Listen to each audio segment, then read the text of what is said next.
she's children? Whoa, she's busy. Oh.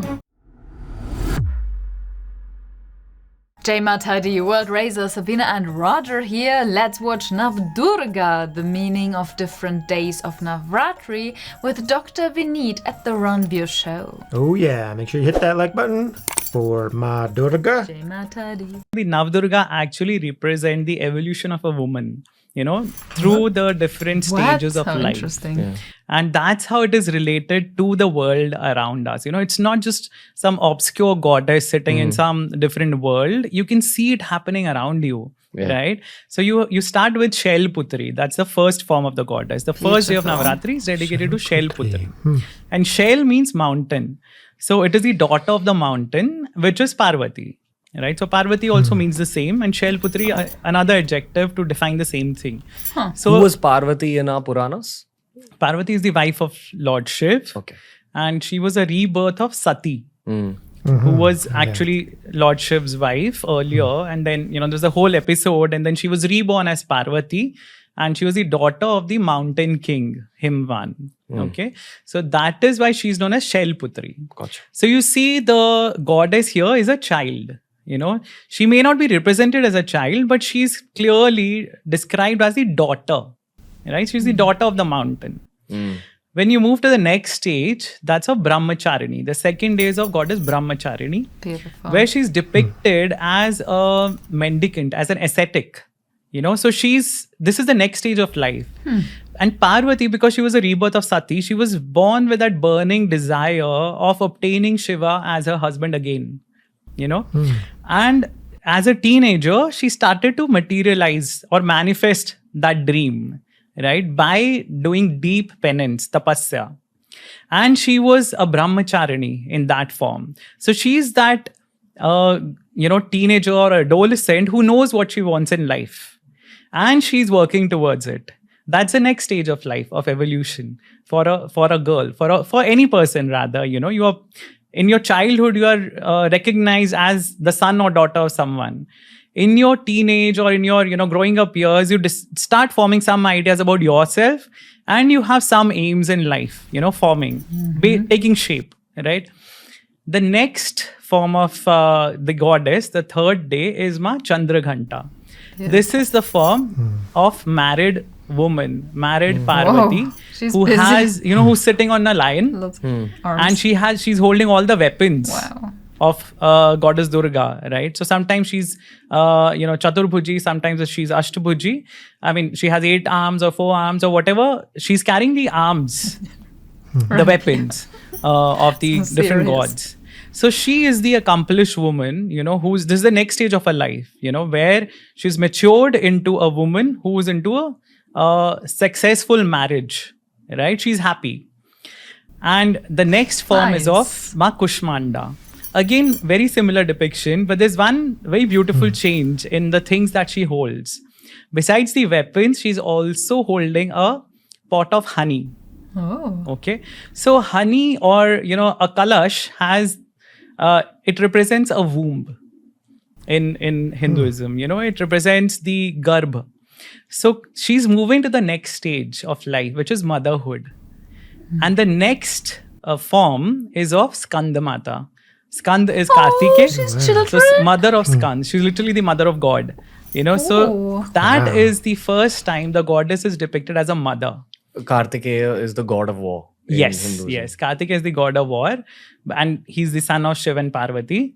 And in this depiction, it's very beautiful. She's still sitting on a lion with a baby Skand on her lap, but she does not have any arms, as in no weapons.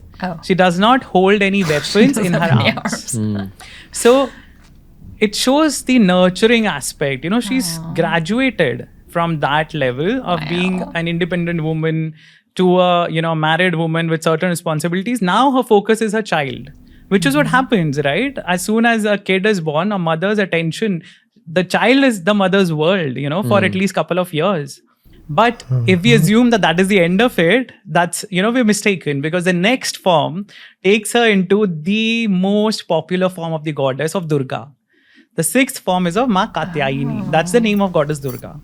So, The sixth form being Katyayani, you'll see that Durga Puja pandals, they start giving a glimpse of the Devi from the sixth day onwards. Right? So the sixth form is Katyayani. And she is achieving, a magnificent feat there. So her life does not end after becoming a mother. Even after that, she's continuing her career or she's continuing her aspirations and she's doing something which the gods couldn't do. And she's killing Mahishasura, right? Who had that boon that he would not be killed by any male of any species. Oh. So goddess Durga was created by the combined energies of all the gods, to achieve that particular feat. So that is a form of Katyayani. Wow. And from Katyayani, we move to Kalratri, Maa Kali, which is, the most scary form of the goddess, probably for a lot of people. And people don't understand. There is a reason to it. She is so scary because she's supposed to scare the daylights out of the demons. In that same battle with Mahishasur, there are other demons involved. There's Shumb and Nishumb, there's Chand and Mund, there's Raktabij. And goddess Kali is created from Durga, to deal with certain demons. And Kali is, shown standing on top of Shiva. One of her feet is on Shiva. So, there's different stories to explain that, but we'll get into that later, when we talk about other manifestations of Kali. But Kali is one of the most fascinating aspects, and it shows goddess as an independent woman, where, the woman is on top, right? And she is in control.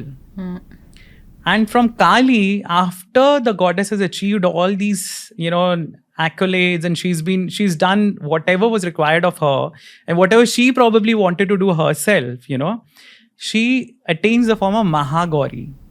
So before that, she was known as Shail Putri, she was Brahmacharini, she was Skandamata. There's different relations that are defining her.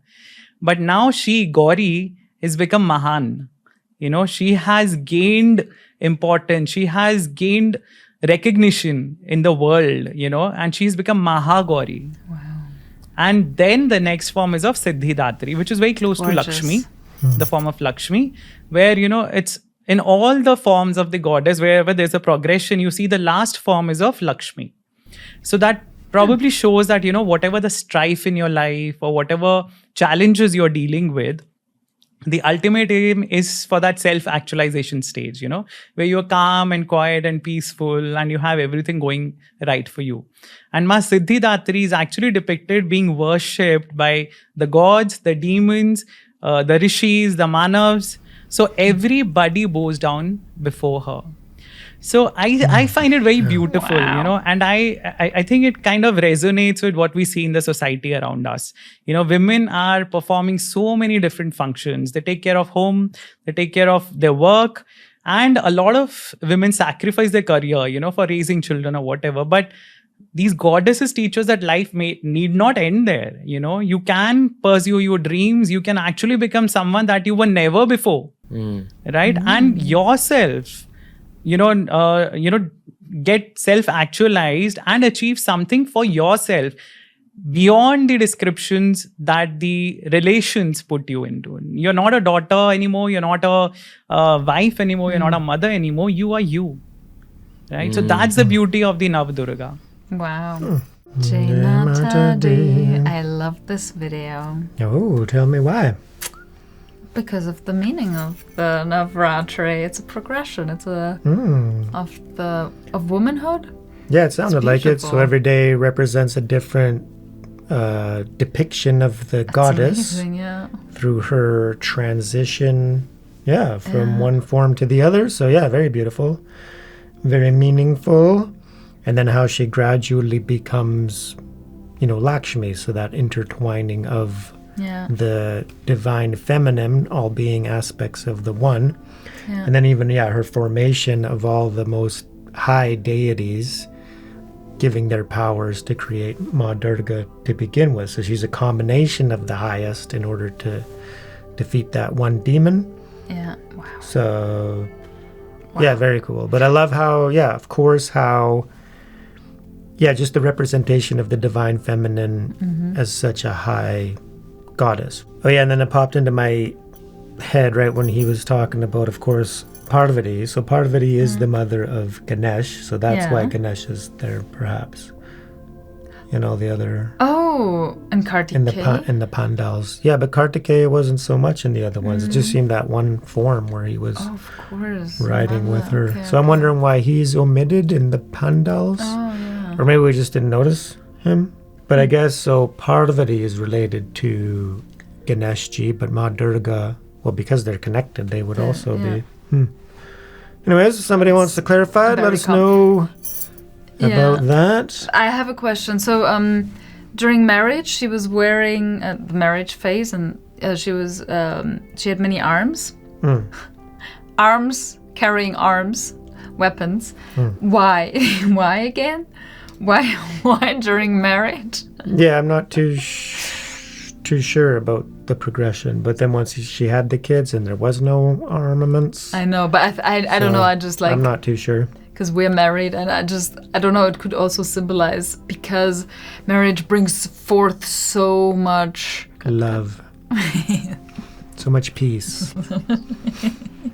Yeah, that too. Much Sometimes. connection and purity. So much shit, basically, all your lower states you are being challenged to the max in a marriage, to the absolute max.